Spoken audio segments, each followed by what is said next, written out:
Le meilleur d'entre vous, c'est celui qui va apprendre ce livre et qui va l'enseigner à autrui. Mais chez nous aujourd'hui, on regarde d'autres diplômes.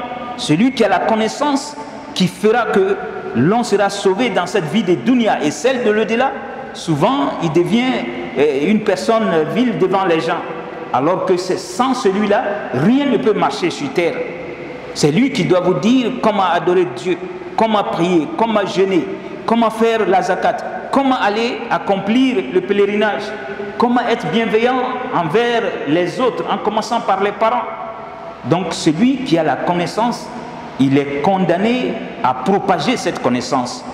Il ne faut pas la garder pour soi-même, parce que ça aussi, ça arrive à certaines personnes. Ils vont étudier, quand ils reviennent, alors il va s'aventurer à d'autres choses. Ah non, moi je vais faire autre chose. Non, ce n'est pas banni de faire autre chose, mais tu dois pouvoir concilier. Il faut concilier les deux. Si tu vas chercher ta nourriture, alors dis-toi que le peu que tu connais, il faut que tu donnes cela comme enseignement aux autres. Parce que Dieu te demandera des questions là-dessus. C'est comme celui qui est médecin. Il a passé sa vie en train de soigner les gens. Il a eu une connaissance. Alors il va profiter de cette connaissance s'il a sauvé la vie des gens. Toi, tu as été ingénieur de pont, ingénieur de maison. Tu as fait des ponts qui ont servi aux gens dans leur existence.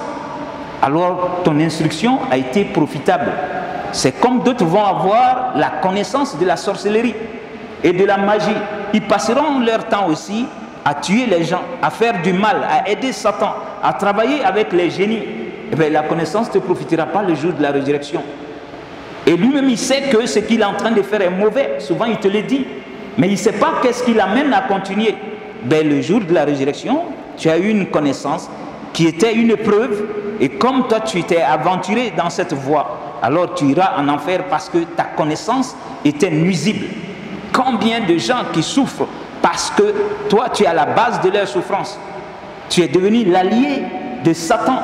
Et tu fais souffrir les gens souvent pour avoir un peu d'argent dans cette vie de dunya, alors que cette vie-là, elle est éphémère. Donc Allah subhanahu wa ta'ala nous aide à propager la connaissance utile pour l'humanité, afin que Allah subhanahu wa ta'ala soit satisfait de nous. Et le prophète sallallahu alayhi wa sallam, il va achever maintenant en disant « Wa an malihi min ayna tasabba »